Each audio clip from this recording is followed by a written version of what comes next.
शक्तिपीठेश्वर पूजिते शंखचक्रगदाहस्ते महालक्ष्मी नमोस्तुते नमस्तेस्तु महामाये श्रीपीठेश्वर पूजिते शंखचक्रगदाहस्ते महालक्ष्मी नमोस्तुते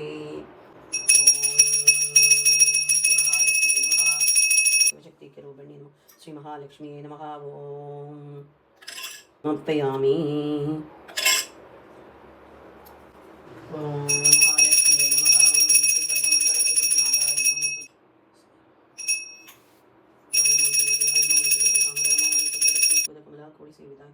शिव शक्ति के रूपिणी नमः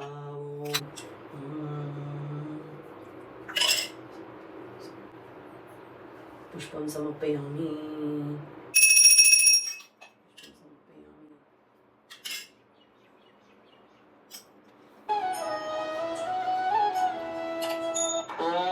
सर्वमंगलमांगल्ये शिवे सर्वार्थसाधिके शरण्ये त्र्यंबके गौरी नारायणी नमोस्तुते आयुर् देहि धनं देहि विद्यां देहि महेश्वरी सर्वं अखिलं देहि मे परमेश्वरी ओम श्रीं ह्रीं श्रीं कमले कमलालये प्रसीद प्रसीद श्रीं ह्रीं श्रीं ओम महालक्ष्म्यै नमः ओम श्रीं ह्रीं श्रीं कमले कमलालये प्रसीद प्रसीद श्रीं ह्रीं श्रीं ओम महालक्ष्म्यै नमः ओम श्रीं ह्रीं श्रीं कमले कमलालये प्रसीद प्रसीद श्रीं ह्रीं श्रीं ओम महालक्ष्म्यै नमः प्रसीद प्रसीद श्रीं ह्रीं श्रीं ओम महालक्ष्म्यै नमः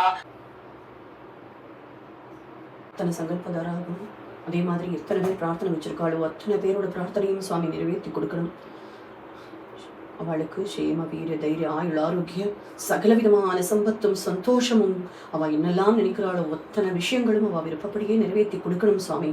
அது நல்ல விதமா இருக்கிற பட்சத்துல உங்களுடைய பரிபூர்ண அனுகிரகத்தால் அம்மா தாயே ஜெகன்மாதா பூர்ணி பிரார்த்தனையை வச்சுதான் இந்த பூஜை பண்ணியிருக்கோம். உங்களுடைய பாதத்தடியில் அத்தனையும் சமர்ப்பிச்சிட்டோம் தாயே.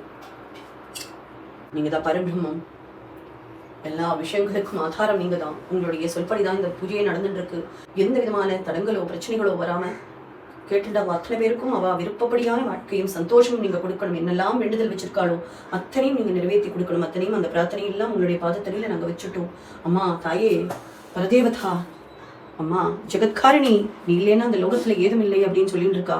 இந்த ஆடி மாசத்துல 4ஆம் தேதி அன்னைக்கு நம்ம 1ஆம் தேதியிலேருந்து பண்ணிட்டு இருக்கோம். மீறுக்கு அர்ச்சனை என்ன விதமான தவறுகள் இருந்தாலும் அதை மன்னிச்சு இந்த பக்தியை மாத்திரமில்லை, இதை சுத்தி இருக்கக்கூடிய இதுல வேண்டுதல் வச்சிருக்கிற அத்தனை பேருக்கும் சகல விதமான காரியங்கள்ல வெற்றியும் சர்வா அனுகூலமான விஷயங்களும் நடக்கணும். அவ நினைச்ச காரியங்கள் நிறைவேறணும், சர்வகாரிய சித்தி ஏற்படணும், தடங்கள் இல்லாம எல்லா விஷயங்களும் முன்னோட்டு போகணும்.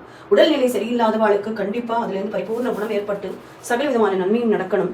உங்களுடைய பரிபூர்ண அனுகிரகத்துல கண்டிப்பா லோகமே சந்தோஷமா இருக்கணும். லோகா சமஸ்தா சுகினோ பவந்து. ஓம்